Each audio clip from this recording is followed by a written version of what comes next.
Alors maintenant, nous accueillons Léa qui arrive de Montsartou. Faut-il aller loin pour trouver du nouveau? C'était au fond de l'inconnu, hein, qui disait Baudelaire. Eh bien, nous avons fait mentir Baudelaire avec notre prochaine intervenante. On n'a pas été au fond de l'inconnu pour trouver du nouveau.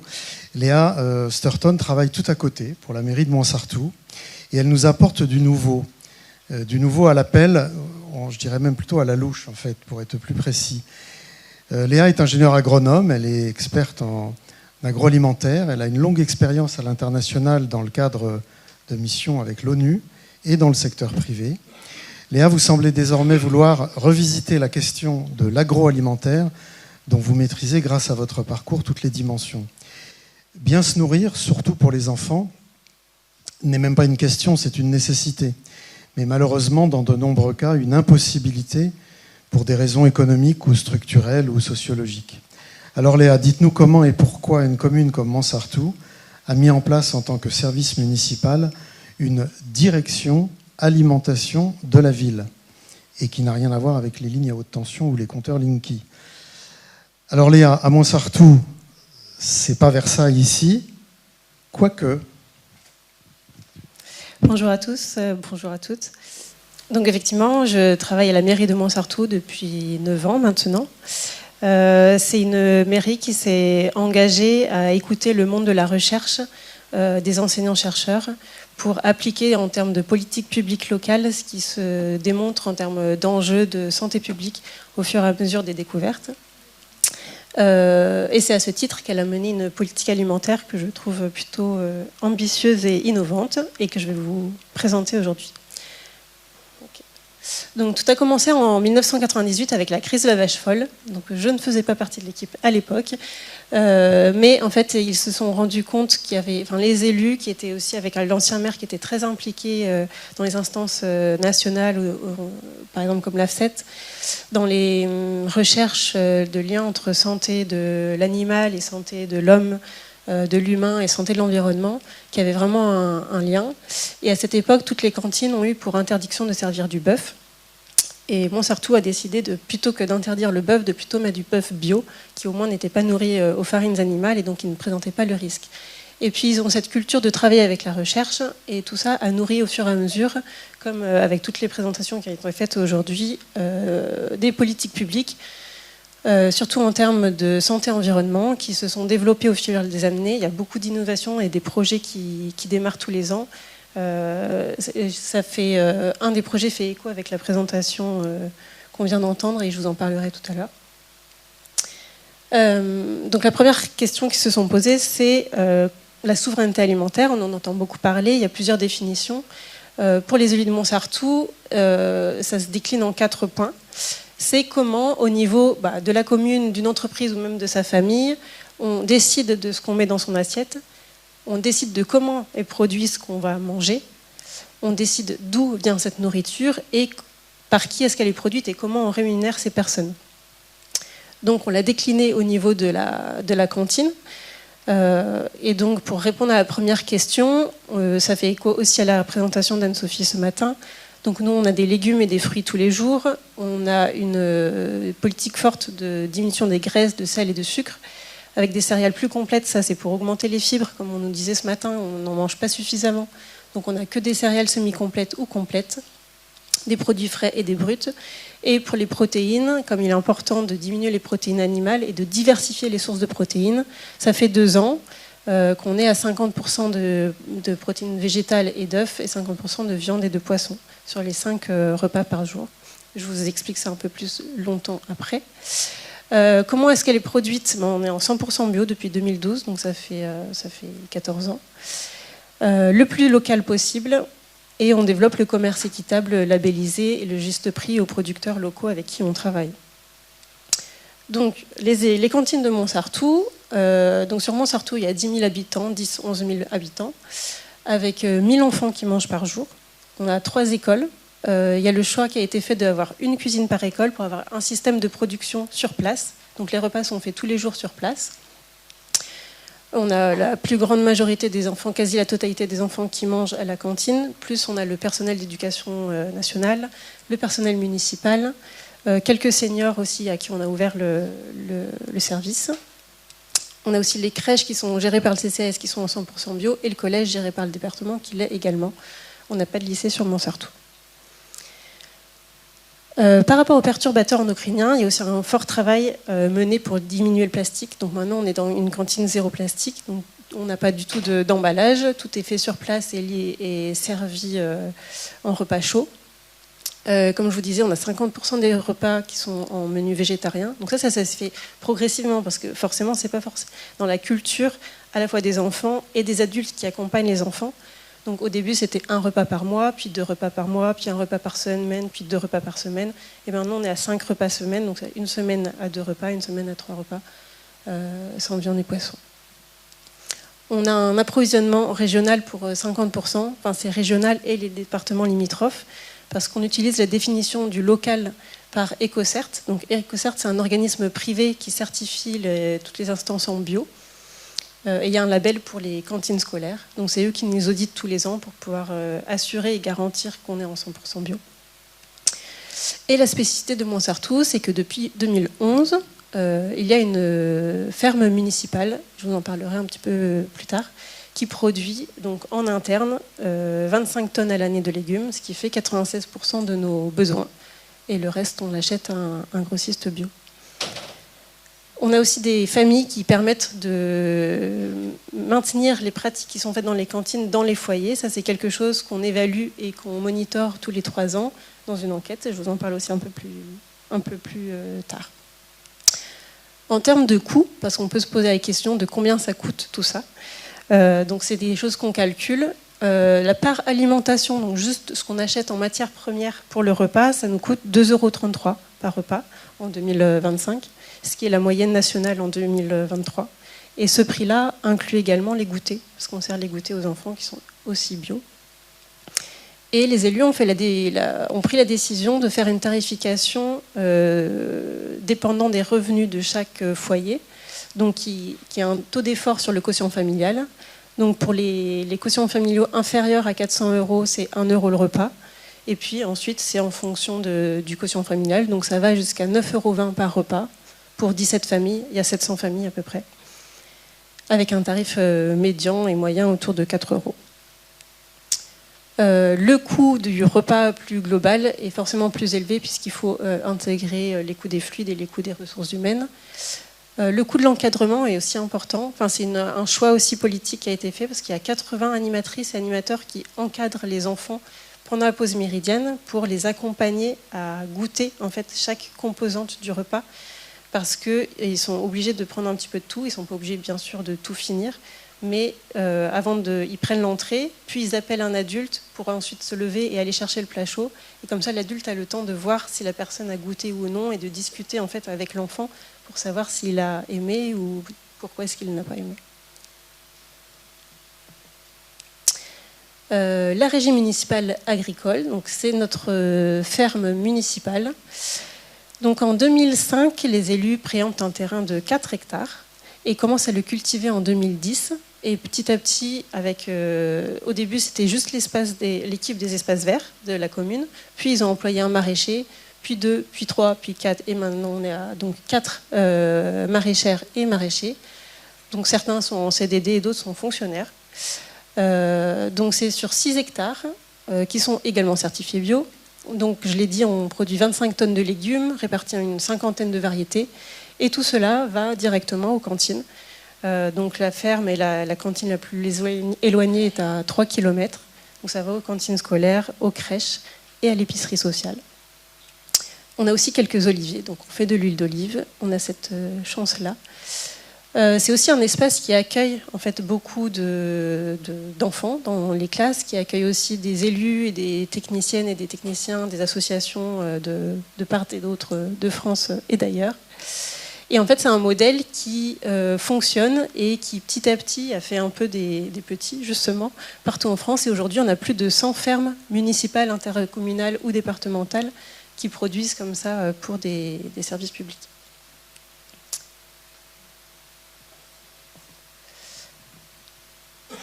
Alors, à partir de ce projet de restauration scolaire qui a commencé en 1998,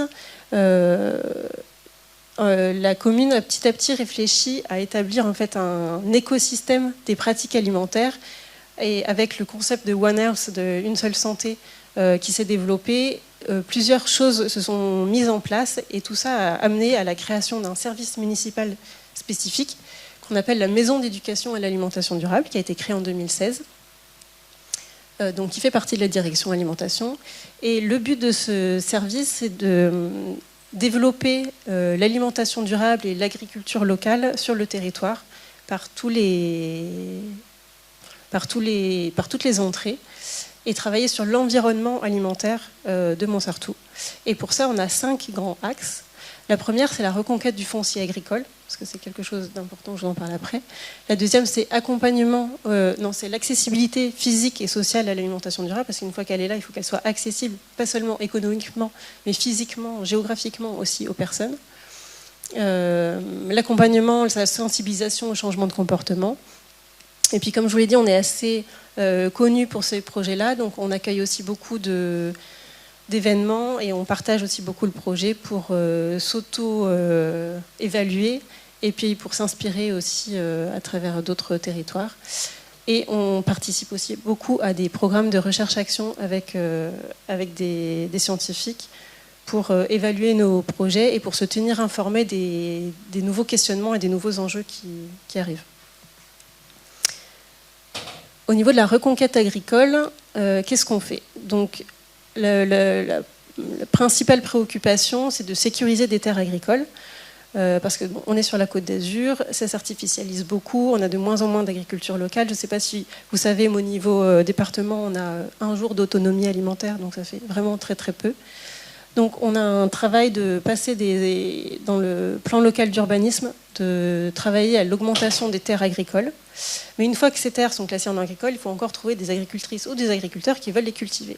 Ça, c'est encore une autre paire de manches, parce que, en fait, on a beaucoup de personnes en reconversion en ce moment qui arrivent dans le monde de l'agriculture, donc qui n'ont pas de terrain, qui n'ont pas de bâtiment, qui ont une forte envie et une formation, mais qui ont du mal à trouver des terrains où s'installer. Et donc, nous, notre travail, c'est d'accueillir ces porteurs de projets et de les mettre en relation avec les propriétaires de terrains agricoles privés ou avec nous-mêmes, la mairie, pour leur trouver des espaces sur lesquels ils pourraient cultiver. Sauf que dans les espaces publics, par exemple, il y en a beaucoup qui sont en friche, il y en a qui ne sont pas accessibles par la route, d'autres qui n'ont pas d'accès à l'eau. Donc en fait, c'est beaucoup de difficultés quand même à surmonter, mais on a un ETP entier qui travaille sur ces questions. L'accessibilité physique et sociale, comme je vous disais, c'est quelque chose aussi d'important, parce que la notion d'environnement alimentaire influe beaucoup sur les pratiques de chacune et de chacun. Si on a un point d'approvisionnement bio ou un restaurant de saison à côté, on va plus facilement manger ces choses-là qu'autre chose. Donc on a créé un marché de producteurs sur Montsartou. On avait déjà un marché le mardi matin, un marché le jeudi matin, mais pour les actifs par exemple c'est pas très pratique, c'était principalement des revendeurs. Donc on a créé un marché le mercredi après-midi en début de soirée pour les producteurs locaux. Le CCAS a une épicerie sociale aussi pour aider tous ceux qui ont des faibles revenus à s'alimenter. Et petit à petit, on a travaillé avec eux pour introduire plus de produits bruts et plus de produits bio, moins ultra transformés dans l'épicerie. Puisque, je ne sais pas si vous savez, mais les épiceries sociales, souvent, elles sont approvisionnées par les invendus des supermarchés. Et les invendus des supermarchés, ce n'est pas des produits de très bonne qualité. Et donc, ces produits-là finissent dans les estomacs de ceux qui ont le plus de problèmes de santé. Donc, en fait, ça crée un peu un cercle pas très sain. Donc on a monté des partenariats avec la Biocoop notamment, et avec notre régie agricole et un maraîcher bio local aussi, qui fournit directement l'épicerie sociale. Et on a tout un travail aussi avec les restaurants et les commerces de bouche sur Montsartou. Donc je ne sais pas si vous avez pu discuter avec Emboîte le Plat ou Régénéco à la pause déjeuner, mais c'est 2 structures qui aident les professionnels à mettre en place des systèmes pour composter les déchets, pour mettre en place des consignes. Et donc nous, on fait de la mise en relation et on vient apporter un soutien financier aux restaurants qui voudraient se lancer dans cette démarche, mais qui ont un peu un frein financier. Donc par exemple, on paye les 3 premiers mois d'adhésion à Emboîte le Plat pour qu'ils se lancent là-dedans, et ça marche. On a déjà 4 restaurants qui se sont lancés et qui sont très contents. Dans les projets d'éducation et d'accompagnement au changement de comportement, On a différents formats. Donc bien sûr, on fait des ateliers cuisine, des conférences, des ciné-débats lors des festivals alimentaires, qui est quelque chose de national. L'accompagnement des restaurants, j'en ai parlé. Et je voulais faire un focus sur 2 projets spécifiques. Les potagers urbains. Donc on a un projet qui s'est développé en 2020, qui s'appelle Le citoyen nourrit la ville. Où en fait on a fait une cartographie participative pour essayer d'identifier sur tout le territoire tous les espaces publics délaissés ou les espaces privés qui pourraient être cultivés et en créer des potagers de quartier partagés par tous les habitants du coin. Et donc nous on paye des formations tous les ans à ces personnes-là pour qu'elles sachent quoi planter, à quelle saison, comment faire attention à la gestion économe de l'eau, tout ça. Donc ça, c'est quelque chose qui fonctionne bien. On a une centaine de personnes qui font partie de ces potagers. Ça crée aussi beaucoup de liens sociaux. Et les classes champêtres. Et donc, sur la ferme dont je vous parlais, il y a une petite parcelle qui est pédagogique et qui accueille des classes pendant toute une semaine qui viennent faire cours et qui découvrent différentes choses tout au long de l'année en extérieur. Donc, un partenariat avec l'Éducation nationale. Sur l'essaimage et le partage du projet, comme je vous disais, on a des projets one-shot où on accueille sur une journée ou 2 différents territoires qui veulent s'en inspirer. Et on a aussi des projets sur lesquels on est financé pendant 2 à 3 ans pour accompagner un plus petit groupe de collectivités, que ce soit en France ou à l'Europe, pour les amener à avoir une politique de transition aussi chez eux. Donc ça, c'est plus européen. Et puis, je vous ai juste mis l'information pour la prochaine visite qu'on organise. C'est le 24 juin. Si vous voulez vous inscrire, c'est possible. Et enfin, il est important d'évaluer les politiques publiques. Ça se fait, c'est ce qui est de plus en plus demandé et c'est important.